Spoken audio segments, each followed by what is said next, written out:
காஞ்சிபுரம் மாவட்டம் மாங்காடு அருகே இருசக்கர வாகனம் மீது லாரி மோதி விபத்தில் பள்ளி மாணவன் உயிரிழந்த சம்பவம் பெரும் அதிர்ச்சியை ஏற்படுத்தியுள்ளது. பள்ளி நேரங்களில் விதிமீறி செயல்படக்கூடிய கனரக வாகனங்களால் தொடர் விபத்து ஏற்படுவதாக பொதுமக்கள் குற்றம் சாட்டியிருக்கிறார்கள். இதுகுறித்த செய்தி தொகுப்பு உங்கள் பார்வைக்கு.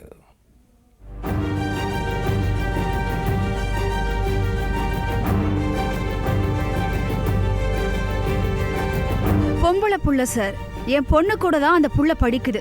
அந்த பிள்ளைக்கு முட்டிக்கு கீழே கால் மொத்தமா போயிடுச்சு சார் என விபத்தில் சிக்கிய சிறுமி உடன் படிக்கும் மாணவியின் தாயார் போலீசாரிடம் கதரும் காட்சிகள் தான் இவை.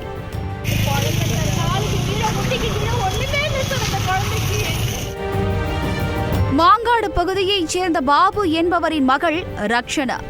இவர் பட்டூரில் உள்ள தனியார் பள்ளியில் 7ஆம் வகுப்பு படித்து வருகிறார். செவ்வாய்க்கிழமை மாலை பள்ளி முடிந்து தனது தந்தையுடன் இருசக்கர வாகனத்தில் வீட்டிற்கு சென்று கொண்டிருந்தார் ரக்ஷனா. சாலையோரம் நின்றிருந்த ஆட்டோவை கடக்க முயன்றபோது அந்த வழியாக விதிகளை மீறி மண் ஏற்றி வந்த கனரக லாரி இருசக்கர வாகனத்தின் மீது உரசியது. இதில் நிலை தடுமாறியதில் இருசக்கர வாகனத்துடன் பாபுவும் அவரது மகள் ரக்ஷனாவும் கீழே விழுந்தனர்.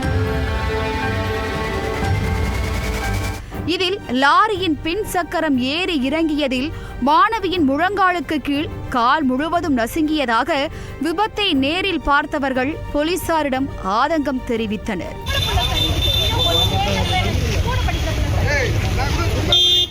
விபத்தில் சிக்கிய சிறுமி ரக்ஷனாவை அருகில் இருந்தவர்கள் மீட்டு தனியார் மருத்துவமனையில் அனுமதித்தனர். விபத்து ஏற்படுத்திய லாரியை பெற்றோர்கள் சிறைபிடித்த நிலையில் அதன் ஓட்டுநர் தப்பி ஓடி உள்ளார்.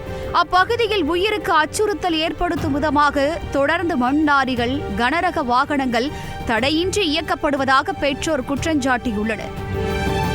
போக்குவரத்து போலீசார் முறையாக பணியில் ஈடுபட்டிருந்தால் பள்ளி முடியும் நேரத்தில் கனரக வாகனங்கள் அவ்வழியாக வந்திருக்காது என குற்றஞ்சாட்டுகின்றனர் பெற்றோர். ஆக்சுவலா இந்த ரோடும் சரி, அங்க பேக் சைடு ரோடும் சரி, ரெண்டுமே எங்களுக்கு நீட்டா பண்ணி கொடுக்கணும்னு சொல்லியிருக்கோம். அது ஓகே, நாங்க பண்ணி கொடுத்துறோம். 1 மந்த் டைம் கேட்டிருக்காங்க. இந்த 17 நெக்ஸ்ட் 17க்குள்ள நாங்க கம்ப்ளீட் பண்ணி கொடுத்துருவோம் அப்படின்னு சொல்லி அவங்க ப்ராமிஸ் பண்ணிருக்காங்க. இல்ல சார், இல்ல யாருமே இருக்கிறது கிடையாது. நேத்துக்கு நட இன்சிடென்ட்னால இன்னைக்கு கொஞ்சம் பேர் இருந்தாங்க.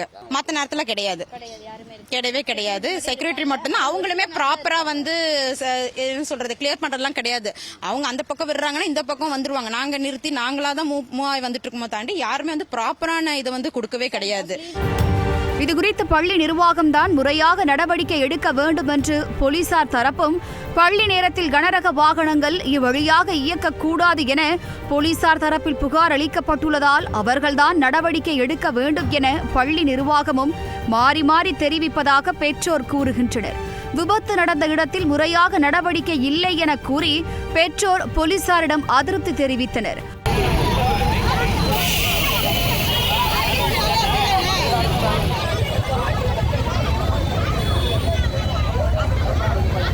பள்ளி செயல்படும் பகுதியிலேயே தனியாருக்கு சொந்தமான இடத்தில் அடுக்குமாடி குடியிருப்பு கட்டுவதற்காக பள்ளம் தோண்டி மண் எடுக்கப்பட்டு வருவதாகவும், பள்ளி நேரங்களில் ஆபத்தான முறையில் இந்த பகுதியில் கனரக வாகனங்கள் செல்வதால் அடிக்கடி விபத்து ஏற்பட்டு வருவதாகவும் பெற்றோர்கள் குற்றஞ்சாட்டியுள்ளனர்.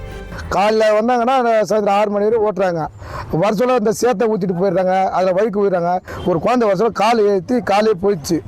நாங்கள் போலீஸுக்கு புகார் 100க்கு ஃபோன் அடித்தோம். 100க்கு ஃபோன் அடித்தா ஒரு 1.5 மணி நேரமாக அவங்க தகவலே வரல. அதுக்குள்ளே நாங்களே ஆம்புலன்ஸ் வர வச்சு ஏற்றி அனுப்பிச்சிடுறோம் ராமச்சந்திராவுக்கு.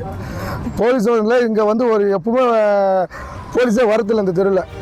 இந்த விபத்தில் முறையாக செயல்படாத போக்குவரத்து போலீசார் மற்றும் போலீசாரை கண்டித்து பெற்றோர் சாலை மறியலில் ஈடுபட்டனர்.